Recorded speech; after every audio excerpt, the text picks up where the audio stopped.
안녕하세요. 저는 평소 사연을 즐겨 듣는 30대 후반 여자입니다. 몇 번이고 썼다 지웠다 하며 고민하다 큰 마음 먹고 사연을 보내봅니다. 저는 만삭의 몸으로 남편이라는 놈과 이혼하게 되었는데요. 오죽했으면 제가 출산을 얼마 남기지 않고 이혼까지 결심하게 되었는지 들어봐 주실래요? 남편과 전 소개팅으로 처음 만나게 되었어요. 처음 남편이 그렇게까지 제 마음에 쏙 든 건 아니었는데 예의상 몇 번 식사 자리를 가시다 보니 점점 마음이 가더라고요. 그렇게 시작된 연애가 1년이 되고 2년이 되고 3년이 되었어요. 자기야, 우리 이제 연애 그만할까? 뭐? 갑자기 그게 무슨 말이야? 헤어지자는 말이야? 아니, 이제 연애 그만하고 결혼하자고. 나 자기랑 이제 한 집에서 살고 싶어. 고민이 되더라고요. 남편을 사랑하는 건 맞지만 그때까진 결혼 생각이 크지 않았던 터라 이렇게 결혼해야 하는 것이 맞는 것일지 하는 생각이 들었어요. 저의 그런 고민을 눈치챈 남편은 앞으로 더 잘할 테니 자신을 믿어달라고 하더군요. 그 뒤론 남편은 저에게 정말 헌신적으로 잘해주었고 전 살면서 이렇게 저를 아껴주고 사랑해주는 남자가 또 있을까? 하는 생각이 들더라고요. 결국 전 남편의 프로포즈를 승낙했고 그렇게 저희는 결혼하게 되었어요. 결혼을 할 당시 저희는 부모님의 도움을 받지 않고 오로지 저희가 가진 돈으로 결혼했어요. 양쪽 집이 어렵다거나 그런 이유는 아니었어요. 많진 않았지만 그간 회사 생활을 하며 저희도 그간 모은 돈이 있었기에 굳이 손을 벌리고 싶지 않았기 때문이었어요.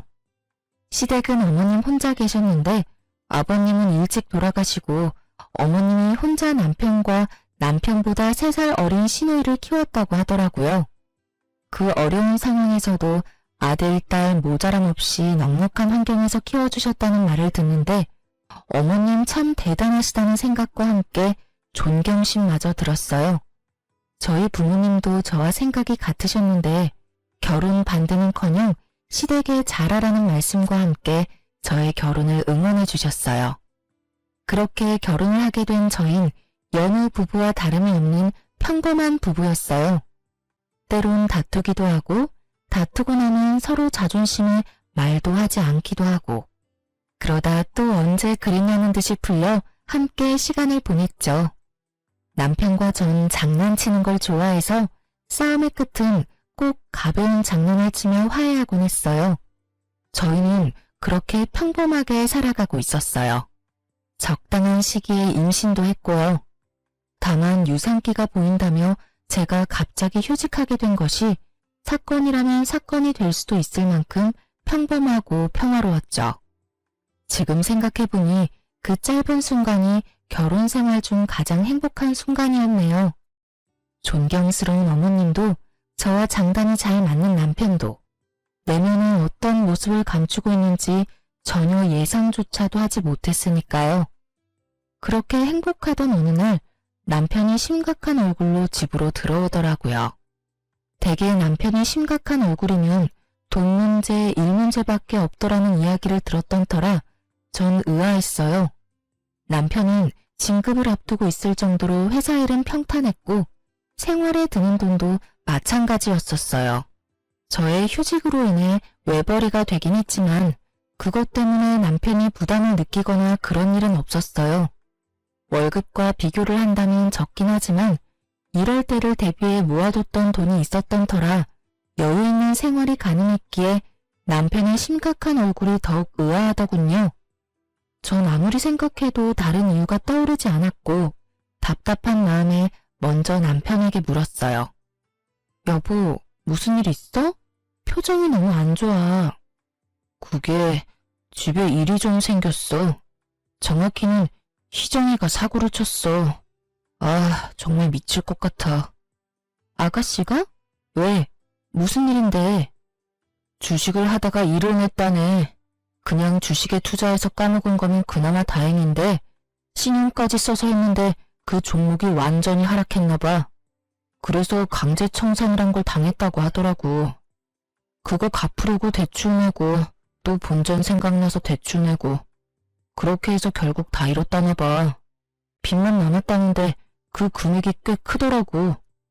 남편의 표정이 어두웠던 이유는 다름 아닌 남편의 동생 신우이 때문이었어요. 그때 당시 주식에 대해선 전혀 알지 못하는 저도 주식시장이 좋지 않다는 것 정도는 알고 있었는데 하필 이럴 때 왜 주식을 한 것인지 저로서는 이해가 되지 않았어요. 거기다 신용까지 썼다니 탄식이 나오더군요. 인터넷에서 주식 신용 써서 깡통 찼다는 사람을 보며 혀끝을 차곤 했었는데 그런 사람이 먼 곳에 있는 것이 아니더라고요. 뭐? 주식? 그러면 요즘 아가씨가 한다는 공부가 주식 공부였던 거야? 아, 정말 미치겠다. 그래서 빚이 총 얼만데? 2억. 뭐? 2억? 2천만 원도 아니고 2억? 2억. 아, 진짜 어떻게 해야 할지 모르겠어. 이자도 한두 푼도 아니고. 그렇다고 해서 젊은이 신용불량자 만들어서 인생 망치게 할 수도 없고 말이야. 간도 크다 했어. 어떻게 그 큰 돈을 날릴 수가 있는지. 아. 남편은 연신 한숨만 내쉬었고 저도 고민이 깊어졌죠. 제가 알기론 어머님도 하시던 일을 다 접으시고 그간 모아두셨던 돈으로 생활하시던 터라 상황이 좋지 않은 것으로 알고 있었기에 해결 방안도 없다는 사실을 잘 알고 있었기 때문이에요. 그렇다고 저희에게도 그 큰 돈이 있을 리가 없었고 저희가 대출을 내서 아가씨의 대출을 막아주는 건 더 말도 안 되는 것이기에 정말 도저히 방법이 보이지 않더군요. 집안은 한숨만이 가득했고 누구도 섣불리 말을 꺼내지 못하고 있을 때였죠. 오늘 장인어른 생신이잖아. 일단 가자. 지금 출발해도 늦어. 아니야. 당신은 오늘 그냥 집에 있어. 나 혼자 다녀올게. 에이, 그런 게 어디 있어. 아무리 사람이 이래도 장인어른 생신인데. 가서 얼굴 뵙고 축하해드려야지. 얼른 가자. 저의 만류에도 남편은 기어코 저를 따라 나서더군요. 참 고마웠어요. 만약 입장을 바꿔 저였다면 어머님의 생신을 챙겨드릴 정신 따윈 없었을 것 같았으니까요. 그렇게 남편은 친정에 함께 갔고 아무렇지 않은 척하려고 노력하는 것 같았지만 부모님의 눈을 속일 순 없었어요. 언뜻 보이는 남편의 어두운 표정을 보신 부모님은 식사 자리가 끝나자 기다렸다는 듯 물으시더라고요. 박서방, 무슨 일이 있어? 표정이 영 안 좋은데. 네? 아닙니다, 장인어른. 일은 무슨요. 요즘 회사 일이 바빠서 조금 피곤한 것 빼곤 아무 일 없습니다. 거짓말할 생각하지 말게. 부모가 되어보면 다 보인다네. 내 자식이 무슨 일이 있구나. 고민이 깊구나. 이런 건 그냥 다 보인다고. 오늘 자네가 들어오는데 무슨 일이 있구나 싶었으니 숨길 생각 말고 말해보게. 다 알고 있다는 듯 추궁하는 아빠에게 더 이상의 거짓말은 소용없는 짓이었고 남편 역시 그렇게 느꼈는지 사실대로 털어놓더군요. 그게 사실은 집에 일이 좀 생겼습니다. 동생이 주식을 하다가 빚을 많이 내게 됐다는 사실을 알게 돼서. 죄송합니다, 장인어른. 좋은 날인데 표정 관리하는 잘 못하고. 아, 그런 일이 있었구먼. 그래서 빚이 얼마나 되길래 자네 안색이 이렇게나 좋지 않은 게야? 그게 2억 정도 된다고 합니다. 생각보다 큰 금액이긴 하군. 자네 걱정이 많았겠어. 괜찮습니다, 장인어른. 어떻게 해서든 해결해 볼 테니 걱정하지 마십시오. 아빠도 적지 않게 놀란 눈치더군요. 왜 안 그렇겠어요? 2억이 누구 집 개 이름도 아니고 20대 아가씨가 그렇게 큰 돈을 주식으로 날렸다는데 놀라시는 게 당연했죠. 그렇게 한참을 고민에 빠져 계시던 아빠는 방으로 들어가시더니 종이와 펜을 들고 다시 저희 앞에 앉으시더라고요. 일단 돈은 내가 마련해 줄 테니 급한 불부터 끄세. 아닙니다. 금액이 너무 크기도 하고 제가 무슨 염치로. 제가 알아서 해보겠습니다. 말씀만으로도 너무 감사합니다, 장인어른. 자네 말대로 그 큰 금액을 자네가 무슨 수로 마련한단 말인가? 이럴 땐 그냥 감사합니다 하고 받는 걸세. 염치가 밥 먹여준다나? 돈이라도 만들어준다나? 그런 건 일단 급한 불부터 끄고 생각하는 걸세. 그리고 그냥 준다는 거 아니네. 여기 이 종이에 차용증 쓰게. 달마다 조금씩 갚아 나가게. 그게 그래도 제가 염치가 너무 없습니다. 얼른 적게. 늙으니 팔 떨어지겠네. 장인어른, 너무 감사합니다. 정말 감사합니다. 정말 이 은혜 잊지 않겠습니다. 마음고생이 심했는지 남편은 울더라고요. 이건 아니라는 생각도 들긴 했지만 차용증도 이미 썼고 재빠른 아빠가 이미 입금도 완료했던 상황이었기에 제가 나서서 뭘 어떻게 할 수 없는 상황이더군요. 상황도 그랬지만 재차 감사하다며 우는 남편을 보니 안쓰럽기도 해 괜히 입대지 말고 남편을 믿어보기로 했어요. 남편은 제 걱정과는 달리 성실히 변제를 해나가더군요. 저에게도 더 잘해주고요. 주말엔 꼭 저를 데리고 친정으로 가 시간을 보내주고 임산부의 특권인 새벽에 뜬금없는 음식 찾기도 마음껏 누리게 해주었어요. 여보, 왜 그러고 있어? 그게 나 냉면이 너무 먹고 싶어. 그 냉면 안에 들어있는 무조림 김치를 너무 먹고 싶어. 그거에 갈비 싸 먹으면 너무 맛있을 것 같아. 어이구, 그런 거면 진작 날 깨웠어야지. 당신 내일 출근도 해야 하는데 어떻게 깨워. 그래도 깨워. 괜찮아. 임신했을 때 먹고 싶은 거 못 먹으면 미운아가 나온다고 그러더라. 그러니까 먹고 싶은 거 있으면 내가 밤 꼴딱 새우고 겨우 눈 붙인 상황이라도 무조건 깨워. 알겠지? 고마워. 그러면서 밝게 웃는 얼굴로 냉면과 갈비를 구하러 나가는 남편의 뒷모습을 보는데 눈물이 다 날 정도로 참 행복하더군요. 마음 편히 잘 먹고 잘 지낸 덕에 아기는 저의 뱃속에서 무럭무럭 잘 자라주었고 안정기를 지나 만삭이 되었어요. 그렇게 5개월이 지났고 전 출산을 앞두고 있었습니다. 출산 경험이 있으신 분들이면 다들 아시다시피 그맘때쯤엔 다들 출산 가방을 몇 번씩 쌌다가 풀었다가 하시잖아요. 저도 마찬가지였어요. 여기저기 검색을 해보고 필요하다 싶은 물건을 고르고 골라 가방을 싸고 있었죠. 현관문 열리는 소리에 시계를 보니 벌써 남편 퇴근 시간이 되었더라고요. 저는 아차 하는 마음에 현관으로 달려나가 남편을 맞이했고 저를 바라보는 남편의 얼굴은 어두웠어요. 전 불안했어요. 남편의 표정이. 딱 아가씨가 돈 사고를 쳤을 때와 똑같았기 때문이었죠. 전 불안감을 애써 감추며 남편에게 물었어요. 여보, 또 무슨 일 있는 거지? 아, 정말 미치겠다. 긴 한숨을 내쉬던 남편은 아무런 기력도 남아있지 않는 듯 소파에 기어가듯 걸어가 몸을 기대더군요. 이거 진짜 큰일이구나 싶더군요. 심상치 않은 일이 또 일어났음을 직감적으로 느낄 수가 있었어요. 전 남편의 입으로 나올 말이 겁이 나 차마 아무 말도 하지 못하고 있었고 상황이 답답한지 남편이 먼저 입을 떼더라고요. 아, 희정이가 이번엔 비트코인을 했대.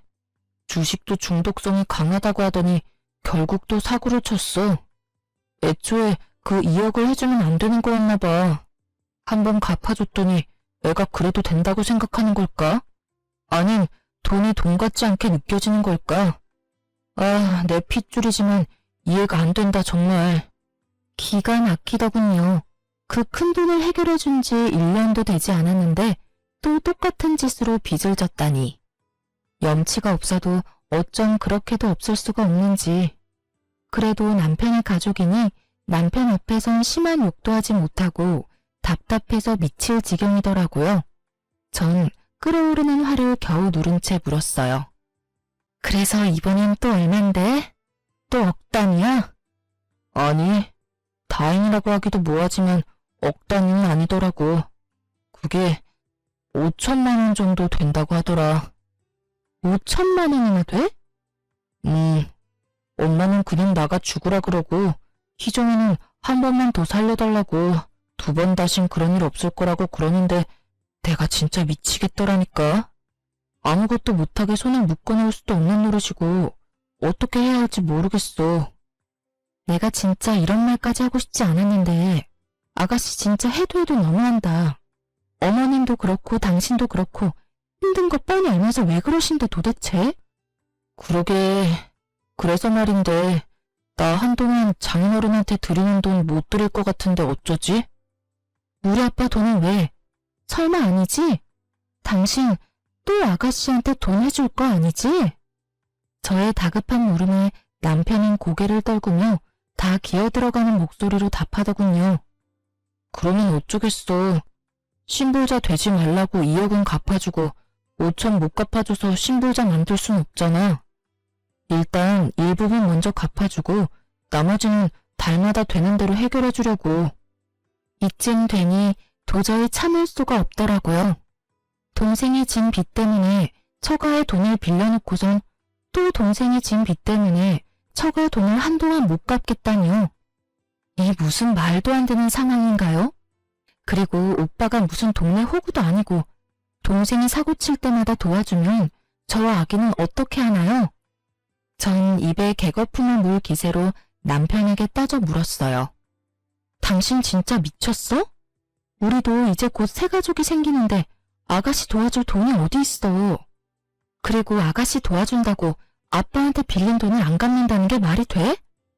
안 갚는다는 게 아니라 한동안은 못 드리겠지만 급한 돈만 마무리되고 나면 다시 갚아 나갈 거야. 그러니까 당신이 말 좀 잘해주면 안 될까? 응, 안 돼. 절대 안 돼. 아가씨를 돕든 어머니를 돕든 그건 당신 마음이지만 무슨 일이 있어도 우리 아빠 돈은 빼먹지 말고 갚아. 난 분명하게 말했다. 아, 알겠어. 남편은 서운한 티를 팍팍 냈지만 전 양보할 수 없었어요. 드리던 돈을 줄인다고 해도 될까 말까 하는 상황에 한동안 못 드린다는 말은 앞으로도 드리지 않겠다는 말로 들렸기에 더욱 양보할 수가 없더군요.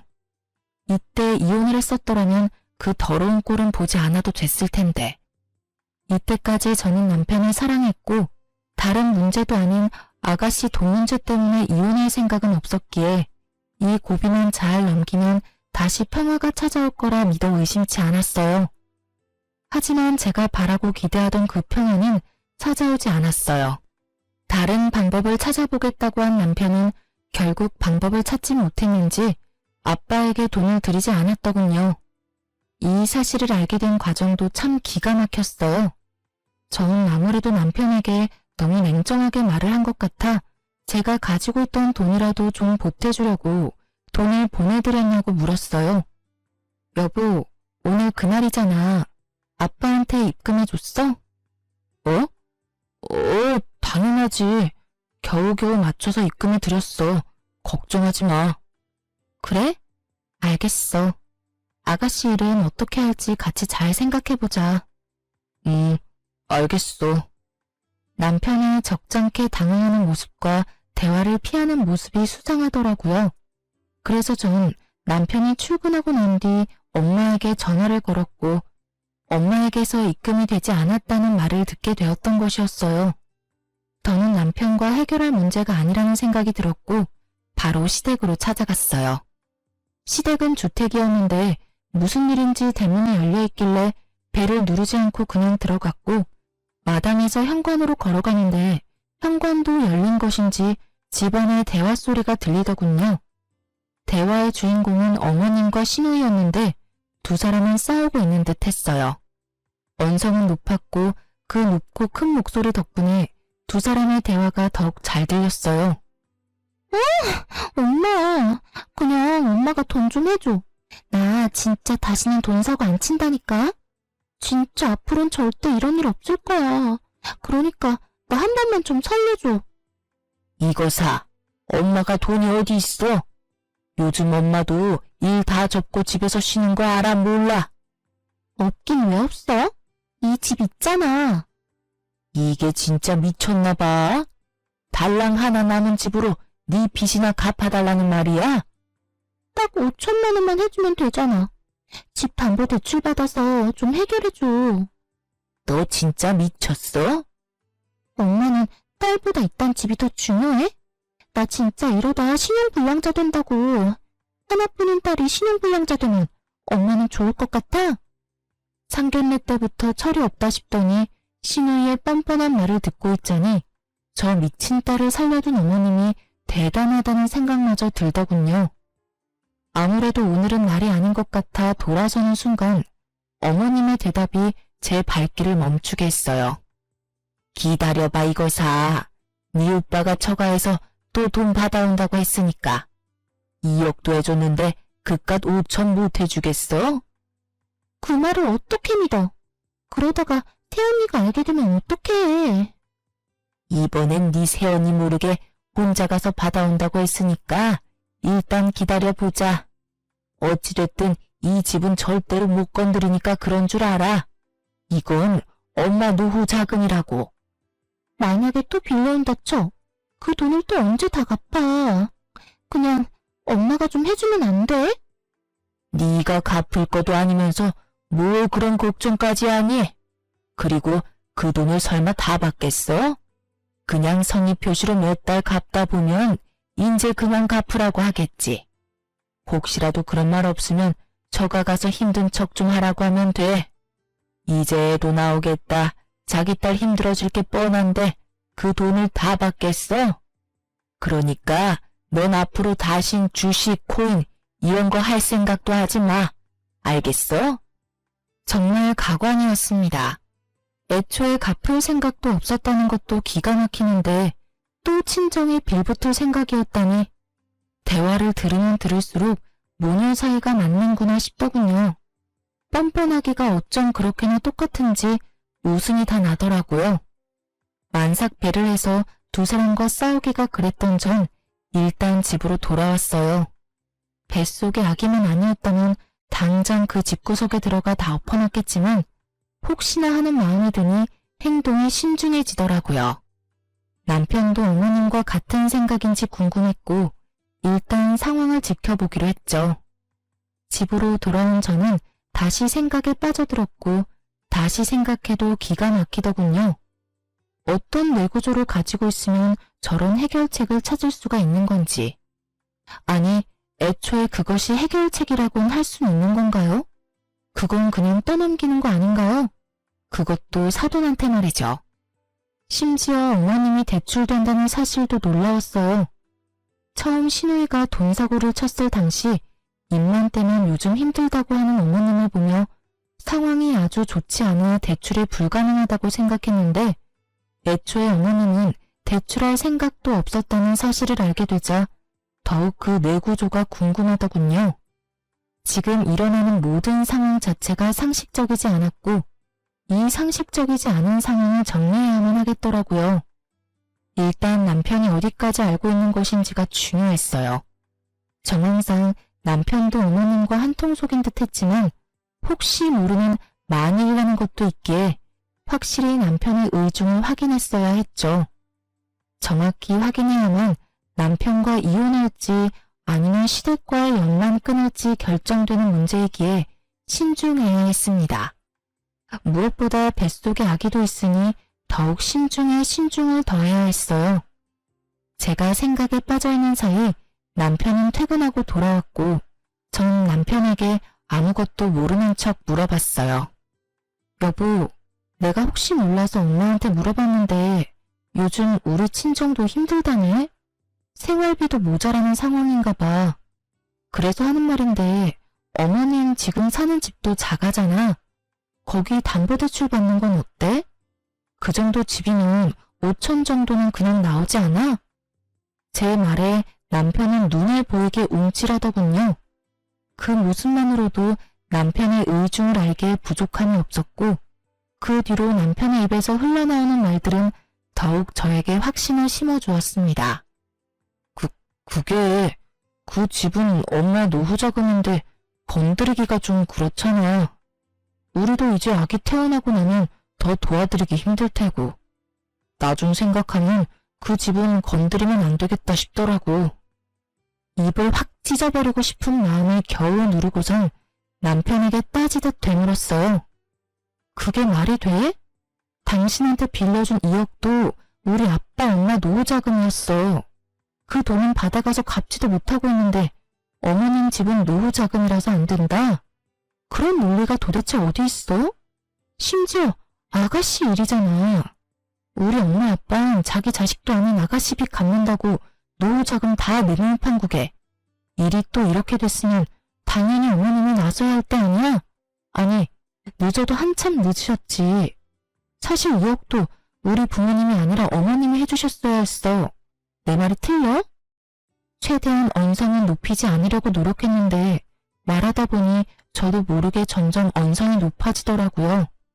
그런 제 모습이 남편도 거슬렸는지 급발진하며 막말을 쏟아내기 시작하더군요. 당신 지금 그까지 돈 좀 당신 친정에서 받아왔다고 유세 떨어? 그까지 푼 돈으로 유세 좀 떨지 마. 보고 있기 역겨우니까. 뭐라고? 역겹다니. 당신 어떻게 나한테 그런 말을 할 수가 있어? 당신 지금 완전히 다른 사람 같은 거 알아? 당신이 날 이렇게 만들잖아. 그리고 자꾸 이런 식으로 굴면 앞으로 절대 그 돈 안 갚을 수가 있으니까 알아서 해. 알겠어? 당신 진짜 웃긴다. 돈 빌려갈 땐 고맙다고 눈물까지 흘리면서 그 은혜 잊지 않는다고 하더니 이게 은혜 잊지 않겠다던 사람이 할 태도야. 돈을 안 갚는다고? 그걸 지금 말이라고 해? 그럼 말이지 방귀야? 임신했다고 오냐오냐 했더니 남편 무서운 줄 모르고 뭐? 논리? 어디서 논리를 운운하고 있어? 급발진해서 저보다도 더 언성을 높여대던 남편은 가쁜 숨을 한 차례 고르더니 더욱 충격적인 말을 하더군요. 당신 배불러서 이혼당하고 싶지 않으면 알아서 잘해. 무슨 말인지 알지? 이번에도 친정에서 5천만 원 받아오란 이 말이야. 생활비가 없든 노후자금이 없든 난 모르겠고 무슨 일이 있어도 5천 만들어서 가지고 와. 알겠어? 그러게 좋게 대해줄 때 알아서 길 것이지 꼭 사람을 나쁘게 만들고 있어. 멍하더군요. 제가 들은 말이 진짜 현실이 맞는 것인지, 이 말들이 진짜 내 남편의 입에서 나온 말이 맞는 것인지 한참을 멍하게 그 자리에 서 있었고 정신을 차려보니 남편 놈은 거실 욕실에서 씻고 있더라고요. 참 가당치도 않았어요. 시댁 인간들이 그따위 내구조를 가지고 있을 때 알아봤어야 했는데 남편 놈도 그 인간들이 별반 다르지 않은 인간이더라고요. 하긴 그 핏줄이 어디 가겠어요? 그 와중에 입고 출근했던 양복은 욕실 앞에 뱀 허물과 다름이 없는 꼴로 벗어났는데 전 저도 모르게 몸부터 움직여 그 양복을 집어들었어요. 치워야겠다는 이런 생각 따윈 없었는데 왜 그 양복을 집어든 것인지 아직도 모르겠지만 어찌되었든 전 양복 상의를 집어들었고 그 순간 상의 주머니에서 종이가 떨어지더라고요. 떨어진 종이는 다름 아닌 차용증이었어요. 분명 친정에 있어야 하는 차용증인데 왜 남편 옷에서 나오는 것인지 그 이유는 전화 한 통으로 가뿐히 알 수 있었어요. 여보세요? 딸, 이 시간에 웬일이야? 무슨 일 있어? 아니, 일은 없는데 물어볼 게 있어서 혹시 박서방 집에 들린 적 있어? 며칠 전에 내 음식 생각나서 왔다면서 점심시간에 왔더라고. 그래서 점심 한 끼에서 먹였지. 얼마나 맛있게 먹는지. 요즘 집에서 정서방 밥 안 해 먹이니? 아니, 잘해 먹여. 내가 다른 건 몰라도 끼니는 잘 챙기잖아. 하긴 그렇긴 하지. 그런데 그건 갑자기 왜 물어? 그냥 이야기하다가 엄마 집 다녀왔다고 하길래 뭐 했나 싶어서 물어봤어. 엄마 목소리도 듣고 싶어서 겸사겸사 전화했지. 모든 것이 확실해졌어요. 남편 놈은 엄마가 혼자 있는 시간을 노리고 친정에 가서 차용증을 몰래 가지고 나온 것이었어요. 그리곤 그렇게 생각했겠죠. 이제 차용증이 없으니 최악의 경우 그 돈은 갚지 않아도 되겠다 하고요. 뭘 믿고 저렇게도 당당하나 싶었더니 믿는 구석이 고작 차용증이라니. 굴린다고 굴린 머리가 이리도 멍청하다는 사실이 놀랍기까지 했어요. 놀라우면서도 이런 남자를 믿고 결혼하고 임신까지 한 저 자신이 다 한심스러워지더라고요. 남편의 구역질나는 의중도 잘 알았겠다. 전 더는 망설일 필요가 없었어요. 남편은 제가 만삭이고 곧 아기도 태어날 것이니 아기를 생각해 이혼은 할 수 없어 돈은 마련해 오겠지 하고 생각한 모양인데 절 몰라도 한참 몰랐네요. 전 태어날 아기를 위해서도 이 인간 같지도 않은 기생충 같은 놈과 살 생각이 전혀 없었어요. 그렇게 전 이혼을 위한 준비를 차곡차곡 해나갔습니다. 이혼 전문 변호사를 만나 상담도 하고 부모님께 이혼할 것이라는 말씀도 드렸어요. 처음에는 많이 놀라셨지만 충분히 상황을 설명해드리니 두 분 다 하루라도 빨리 이혼하라고 해주시며 아기는 걱정하지 말라는 말씀까지 해주시더라고요. 그렇게 모든 준비를 마친 전 남편 퇴근 시간에 맞춰 부모님께 집으로 와달라고 부탁을 드렸어요. 제가 모르는 남편의 또 다른 거친 모습이 있을 수도 있기에 혹시나 하는 마음으로 부탁을 드린 것이었죠. 부모님은 흔쾌히 집으로 오셨고 전 안방에서 조금만 계셔달라고 부탁을 드렸어요. 아빠가 화가 많이 난 상태였는데 제가 일단 조금만 기다려달라고 하니 애써 화를 누르셨어요. 그렇게 모든 준비는 끝났고 이제 남편 놈만 기다렸죠. 30분쯤 지났을까요? 아무것도 모르는 남편이 집으로 들어오더라고요.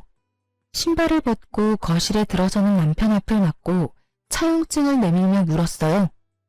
이게 왜 당신 손에 있어?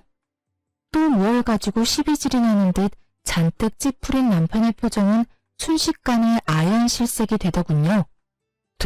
당신이 이걸 어떻게 이리 내놓지 못해? 말까지 더듬으며 당황하던 남편은 저에게서 차용증을 뺏어가더니 제가 보는 앞에서 찢어버리더라고요. 그 모습이 얼마나 천박한지 그 순간 내가 이런 남자를 왜 사랑했나 싶었어요. A4 용지의 차용증을 손톱 크기로 찢어버린 남편은 저에게 화를 내기 시작했습니다. 그야말로 아무 말 대잔치를 하는 남편을 보는데 정말 뻔뻔하기가 그지없더라고요. 너 뒤졌어? 너 이거 범죄야. 너 이거 도둑질이라고 이 도둑년아. 지금 나보고 도둑년이라고 했어? 애초에 이게 네 손에 있는 것 자체가 이상한 일 아니야? 그래서 뭐 어쩌자고.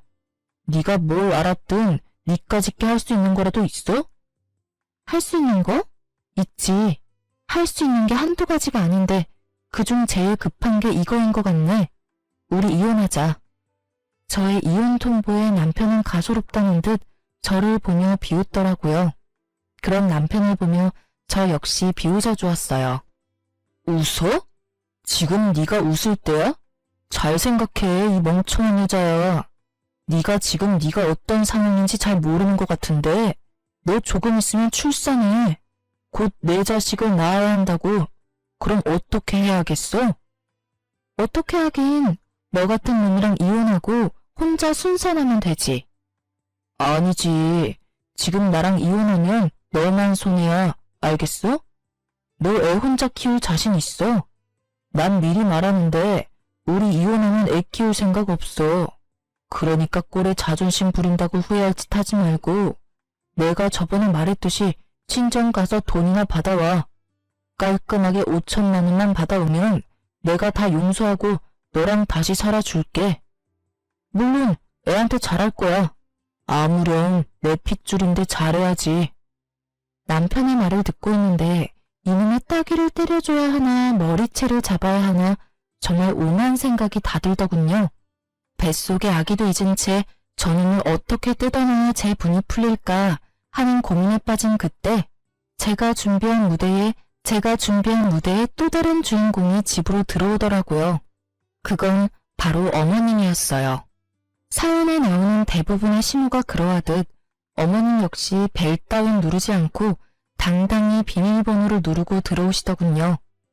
남들이 봤다면 어머님 집이라는 착각이 들 정도의 당당함에 참 어이가 없더라고요. 넌 임신한 게 유세구나. 이 시간에 어른을 오라가라. 말 한마디로 움직이게나 하고 말이다.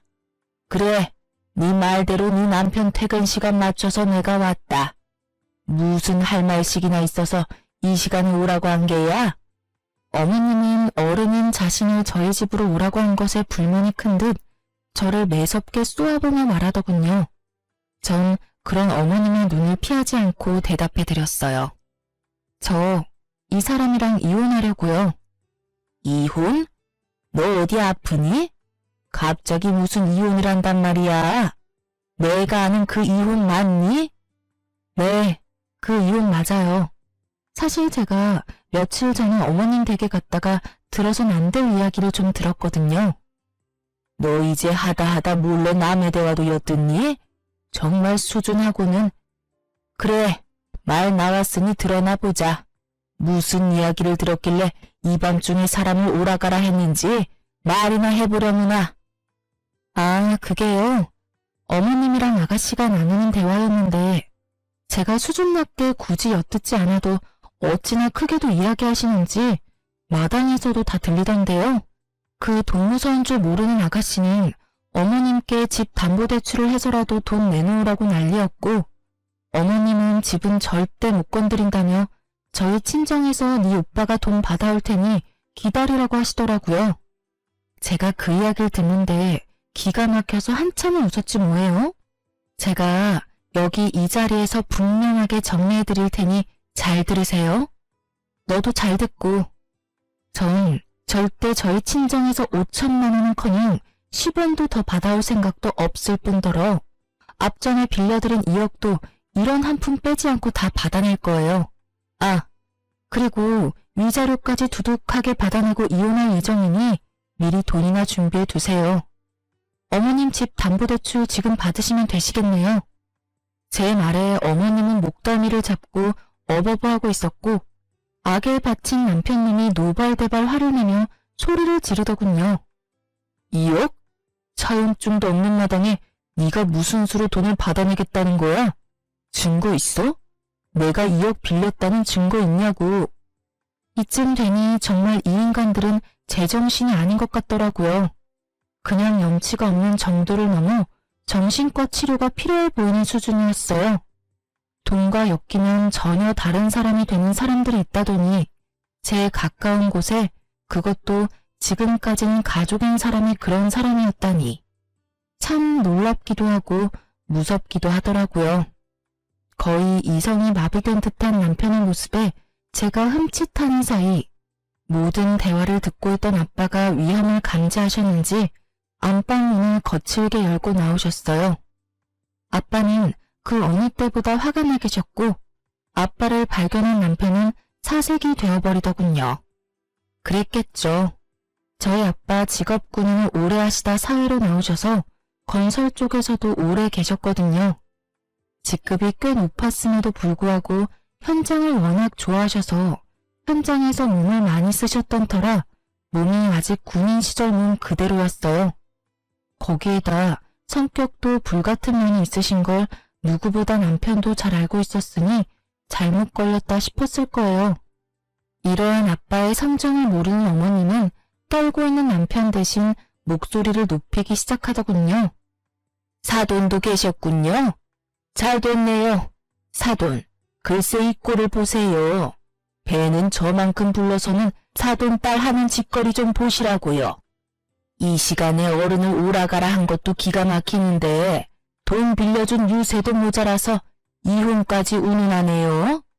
제가 웬만하면 참아보려고 했는데 저딴 말도 안 되는 말을 말이라고 짓거리는데 도저히 못 참겠네요. 가만히 있지 마시고 얼른 저 물건 홍구멍 좀 내세요. 어머니 말을 가만히 듣고 있던 아빠는 저를 보며 혼을 내기 시작하더라고요. 그 꾸중이 어머님이 요구하는 꾸중과는 달라도 한참 달랐지만요. 너는 내가 그렇게 가르쳤어? 그래, 넌 혼 좀 나야 해. 아주 눈물 쏙 빠지게 혼내셔야 해요. 내가 몇 번이고 말하지 않았느냐. 이럴 땐 욕을 하거나 욕을 하기 힘든 상황이면 침이라도 뱉으라고. 내 그리 똑똑히 가르쳤거늘. 하여튼 너는 마음이 그리도 약해서는 딸아, 이럴 땐 어른 대접도 해줄 필요가 없단다. 어른이 어른다워야 어른 대접을 받을 자격이 생기는 거야. 이런 것들은 짐승만도 못한 것들이라 그냥 똑같이 대해주면 돼. 알겠어? 사돈, 지금 말 다 하셨어요? 아, 이제 보니 이 물건이 사돈을 똑 닮아 이렇게 앞뒤 분간 못하고 말을 막 하는 거였네요. 그 어렵다는 사돈한테 뭐요? 짐승? 기가 막혀서 네, 그냥 넘어가지 않을 겁니다. 사돈 딸, 내가 아주 피가 마를 때까지 괴롭혀 줄 거란 이 말이에요. 이혼 생각도 하지 마세요. 안 해주면 그만인 이혼 누구 좋으라고 이혼한답니까? 그 어렵다는 사돈 돈을 맡겨놓은 돈처럼 막 가져다 쓰려고 했던 분이 누구였는지 이 아줌마는 기억도 나지 않는 것 같더라고요. 뻔뻔한 어머님의 말을 듣고 있던 아빠는 도저히 참을 수가 없는지 참았던 화를 버럭 내셨어요. 그 입 못 다물어? 가당치도 않게 지금 어디서 큰 소리야? 그리고 감히 지금 내 앞에서 누굴 괴롭힌다고? 내 웬만해서 한땐 가족이었던 사람들이라 참으려고 했는데 모자간에 사이좋게 지금 당장 콩밥 먹게 해줘? 우리가 콩밥을 왜 먹어? 우리가 뭘 잘못했다고? 몰라서 묻나? 아, 이걸 아직 안 보여줬네. 그러니 그렇게 목소리가 크지. 우선 이거부터 보고 다시 이야기라는 것을 해볼까? 아빠는 손에 쥐고 계시던 차용증 원본을 내밀었어요. 그래요. 사실 아까 남편이 찢은 차용증은 복사본이었고 원본은 아빠가 가지고 계셨던 것이었어요. 차용증이 남아있음을 안 어머님은 얼굴이 사색이 되어 아무 말도 하지 못하더군요. 그런 어머님을 보며 아빠는 긴 숨을 내쉬며 흥분을 가라앉히고 그래도 최대한 예의를 갖추고 말하려고 노력하시더라고요. 내가 이런 날이 올 줄 알고 그랬던 건 아니었는데 혹시나 하는 마음에 바로 공증이라는 걸 받아놨어요.